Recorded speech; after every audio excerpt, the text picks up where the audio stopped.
నమస్తే అండి. నేను డాక్టర్ లక్ష్మి. ఫర్టిలిటీ కన్సల్టెంట్ మాతృత్వ ఫర్టిలిటీ సెంటర్ నెల్లూరు బ్రాంచ్. మనము ఈ వీడియోలో ఐవీఎఫ్ ట్రీట్మెంట్ అంటే ఏమిటి? అది ఎవరికి సజెస్ట్ చేస్తాము? ఎప్పుడు సజెస్ట్ చేస్తాము?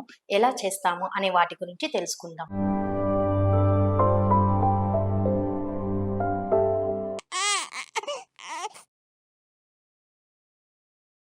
ఐవీఎఫ్ ట్రీట్మెంట్ అనేది చాలా సంవత్సరాల నుంచి సంతానం కోసం వివిధ పద్ధతుల్లో ట్రై చేస్తూ న్యాచురల్ గాను ఐయుఐ ద్వారా ట్రై చేస్తున్నా కూడా ప్రెగ్నెన్సీ అనేది రానప్పుడు చివరికి దంపతులకి ఐవీఎఫ్ అనే పద్ధతిని సజెస్ట్ చేస్తుంటాం. ఆడవారికి ఎటువంటి కండిషన్స్ లో, మగవారికి ఎటువంటి కండిషన్స్ లో ఐవీఎఫ్ అనేది సజెస్ట్ చేస్తుంటామంటే, ఆడవారిలో ఎగ్స్ సంఖ్య తక్కువగా ఉన్నప్పుడు, రెండు సైడ్స్ ట్యూబ్స్ అనేవి బ్లాక్ అయినప్పుడు, సివియర్ మెట్రియోసిస్ ఈ కండిషన్స్ లో చాక్లెట్ సిస్ట్ అండాశయంలో ఉండే అవకాశాలు ఉంటాయి. వీటి వలన ఎగ్ సంఖ్య క్వాలిటీ తగ్గే అవకాశాలు ఉంటాయి. ఇటువంటి కండిషన్స్ లో ఐవీఎఫ్ అనే పద్ధతిని సజెస్ట్ చేస్తుంటాం. అంతేకాకుండా పిల్లలు లేకుండా ట్యూబెక్టమీ ఆపరేషన్ చేయించుకున్న వాళ్ళు తిరిగి పిల్లలు కావాలని కోరుకున్నప్పుడు వాళ్ళకి ఐవీఎఫ్ పద్ధతిని సజెస్ట్ చేస్తుంటాం. అన్ఎక్స్ప్లెయిన్ ఇన్ఫర్టిలిటీ, ఆడవారిలో గర్భసంచి, ట్యూబ్స్, ఎగ్ డెవలప్మెంట్ అంతా బాగున్నప్పటికీ, మగవారిలో వీర్య కణాలన్నీ బాగున్నప్పటికీ వివిధ పద్ధతుల్లో న్యాచురల్ గాను 3 నుంచి 6 సార్లు ఐయుఐ పద్ధతిని ప్రయత్నించినప్పటికీ ప్రెగ్నెన్సీ అనేది నిలవనప్పుడు ఐవీఎఫ్ పద్ధతిని సజెస్ట్ చేస్తుంటాం. అంతేకాకుండా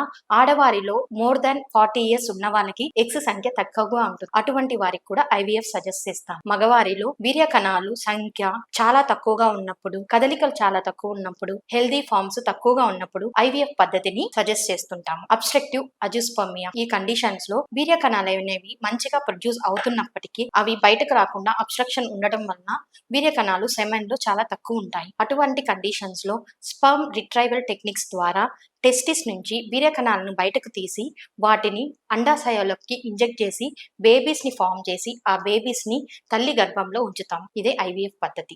ఈ ఐవీఎఫ్ పద్ధతిలో 6 స్టెప్స్ ఉంటాయి. మొదటి స్టెప్ లో ఆడవారికి పీరియడ్ వచ్చిన 2వ రోజు లేక 3వ రోజు నుంచి 10 నుంచి 12 రోజుల వరకు హార్మోనల్ ఇంజెక్షన్స్ ఇచ్చి ఎగ్స్ ని పెరిగేటట్లు చేస్తాము. 2వ స్టెప్ లో ఎగ్స్ మెచ్యూర్ అవడానికి ట్రిగ్గర్ ఇంజెక్షన్ ని ఇస్తాము. 3వ స్టెప్ లో ట్రిగ్గర్ ఇంజెక్షన్ ఇచ్చిన 35 అవర్స్ తరువాత అండర్ అనెస్థీషియా ఎగ్స్ ని బయటకు తీస్తాము. 4వ స్టెప్ లో ఫర్టిలైజేషన్ చేస్తాము. అంటే ఈ తీసిన ఎగ్స్ లోకి వీర్య కణాలని ఇంజెక్ట్ చేసి బేబీస్ ని ఫామ్ చేయడం. ఈ ఫామ్ అయిన బేబీస్ ని 3 నుంచి 5 రోజుల వరకు ల్యాబ్ లో గ్రో అయ్యేటట్లు చేసి ఆ తరువాత వాటిని ఫ్రీజ్ చేసి పెడతాం. 5వ స్టెప్ లో ఎంబ్రియో ట్రాన్స్ఫర్ చేస్తాం. అంటే ఈ ఫామ్ అయిన బిడ్డల్ని గర్భసంచిలోకి ట్రాన్స్ఫర్ చేయడం. గర్భసంచి పొర, బ్లడ్ సప్లై బాగా ఉందని చెప్పి కన్ఫర్మ్ చేసుకున్న తరువాత ఈ బేబీస్ ని లోపల పెడతాము.